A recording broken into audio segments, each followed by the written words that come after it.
Finally MSEDCLच्या ग्राहकांना आणि solar rooftop ग्राहकांना मुंबई उच्च न्यायालयाने खुशखबरी देत MSEDCLच्या MOIT पिटिशन 2025-2030 वरील MERCने दिलेला 25/6/2025 रोजीचा निर्णय म्हणजे ती ऑर्डर पूर्णपणे रद्द केली, ज्यामध्ये जनरल MSEDCLच्या ग्राहकांचा तर नुकसान होतंच, त्याचबरोबर सोलर रूफटॉप ग्राहकांचं मात्र यामध्ये 50% नुकसान होणार होतं.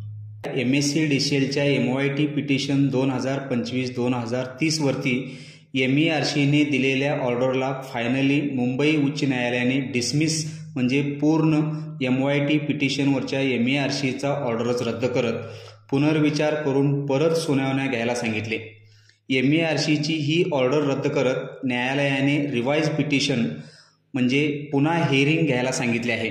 त्याचबरोबर मागच्या 25/6/2025 रोजीच्या ऑर्डरसारखे औपचारिक हिअरिंग घेऊन ऑर्डर काढायची नाही, तर सार्वजनिक नोटीस काढून त्यात इंटरेस्ट असलेल्यांना समाविष्ट करूनच पुढील हिअरिंग म्हणजे सुनावण्याचे प्रोसेस करावे असे स्पष्टपणे सांगितले.